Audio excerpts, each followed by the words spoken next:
Alright, hey guys, hope everyone's doing okay today. At home again another day. My son's stomach's still not feeling good, so but it's not COVID related, so I had to take a day instead. So I'm recording this video so that you guys can understand kind of what we're doing today. I apologize, the quality's probably not as good as what it is on my phone. Couldn't figure out how to do my phone from here today. So we're going to start talking about angle measures in degrees and radians. Okay. Just real quick, we have just a little terminology on the front page here. We know an angle is formed by two rays that shared a fixed endpoint known as the vertex. Okay. So one of the rays is fixed to form the initial side. So right here, guys, the biggest thing you need to understand is that always along this positive x-axis here, because we're going to be using the coordinate plane, is going to be my initial side.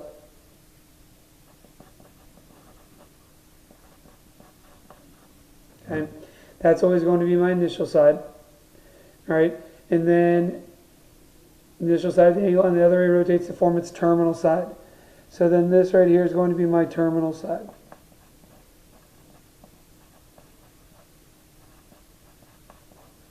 Okay.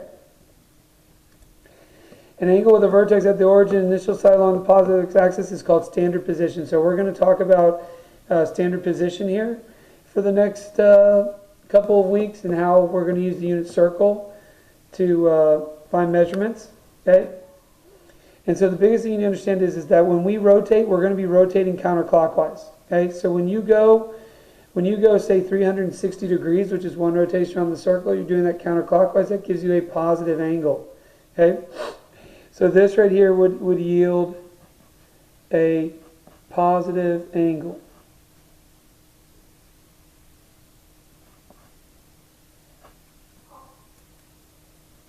Oops, sorry, I spelled that wrong. What am I doing? Okay, this right here would yield a negative angle. Okay, a negative angle.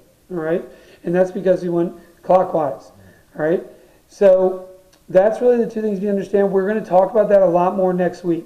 Okay?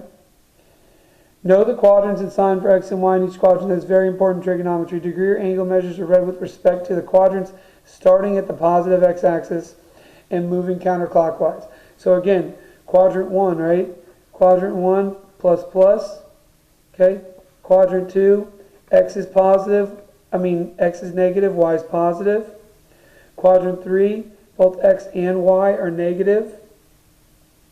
And then in quadrant 4, x is positive, y is negative. Okay, so biggest thing to understand. So between 0 and 90 degrees is going to be our quadrant 1, 90, 180, quadrant 2, 180, 270, quadrant 3, and then 270, 360, quadrant 4. Okay? If the terminal side of an angle falls on one of the axes, that angle is a quadrantal angle. And we'll talk about quadrantals more, but quadrantals are going to be your 0, 90, 180, 270, and then 360. Okay? We kind of talked about this already. There are 4 quadrantal angles on a unit circle. Okay? I just said that, so we just talked about that. So you've got your 0, 360, your 90 degrees, your 180, your 270. Okay? All right. So now when we talk about our measurement, right angle, an angle whose measure is exactly 90 degrees, an acute angle, an angle whose measure is less than 90 degrees, obtuse angle, an angle whose measure is greater than 90 degrees, complementary angles, we already talked about this with right triangle trig, 2 angles, the sum of whose measure is 90 degrees, and then we have supplementary angles, 2 angles, the sum of whose measure is 180 degrees. Okay. All right, so that's a bunch of vocabulary stuff that we're going to really cover next week. Okay, so just pay attention to this. Now, this is where this gets important, right? A new unit of measurement for angles, a radian, is the measure of an angle in a circle whose intercepted arc has a length equal to the radius. Remember, the formula remained the length of a radius of a circle to the circumference of a circle. Okay, so remember, the circumference is equal to 2 pi r. Okay, so pretty much what we're doing, guys, is we're taking the radius, okay, and we're wrapping it around the circle. So in our unit circle has a radius of 1. A radius of 1. So what ends up happening is that when you start wrapping your radius around the circle, it ends up taking about a little bit more than 6 times. Okay? 6 times. Or 2 pi. So the biggest thing you understand is that one rotation around a circle, guys, is 360 degrees. Okay? Which in radians is 2 pi. Alright? So if 360 is equivalent to 2 pi, and then we say divide everything by 2 right here. See how I'm taking this 360 equals 2 pi, dividing by 2? That means then that a half circle, 180 degrees, is equal to pi radians, and that's going to be our conversion. Okay? So what radians do is radians help us to tell the distance around a circular object, right? Whenever we think about distance, we think about a straight line, right? When you are trying to measure the distance you go, right? Obviously with technology these days, when I'm running a race or something, right, and it's not straight, okay, I know when I get to 5 miles. But think about it. Back in the day when they didn't have that technology, how are they going to figure out, okay, distance around maybe a circular object? Well, that comes with radians. So radians help us measure that, right? Okay? If I go, say I'm spinning around in a, what do you call that? I can't think about it off the top of my head. Say if I'm spinning around an amusement park, I can't think about it. Okay? Oh shoot. I can't think about it. I apologize. But say I'm moving around, right? A Ferris wheel. There you go. Ferris wheel. Okay, so say I'm on a Ferris wheel, and I want to know the actual distance I went, okay, based on the number of rotations. Well, that's where radians come in.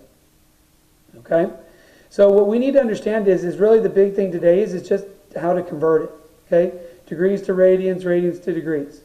So what I'm going to do is that when I'm converting from degrees to radians, okay, all I'm going to do is I'm going to take that degree there and I'm going to multiply it by pi over 180. That's it. Degrees to radians, pi over 180, that's going to end up giving you now 120 pi over 180, okay, which then simplifies to be what? 120 over 180 is 2 pi over 3. There you go. You're done. Okay? And we want to go back from radians to degrees.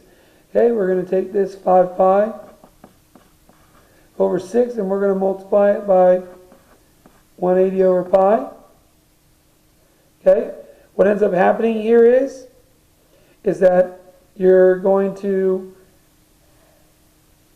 multiply across, and when you do that, you're going to get, and this is where you can use your calculator as well, guys. Okay? 5 times 180 is going to give me 900, so that gives me 900 pi over 6 pi. Okay? Now what's going to happen here? The pi's are going to cancel out. And then what is 900, even I don't know, 900 divided by 6? Sorry, not times. 150. And there you go. So 5 pi over 6 is equal to 150 degrees. And that's your final answer. Okay? All right, guys. Not much today. Short lesson, like I said. Okay? Real quick, we will not have a quiz tomorrow. We'll be taking the iReady assessment. It's a Fulton County assessment just to kind of see where you guys are at. Okay? We'll talk about that tomorrow more when I join class with you guys. All right? So I need you to watch this today. I've got the notes up for you. I'll put the key up for the homework as well as I get it finished here shortly. All right? Thanks, guys. Have a great day. Bye.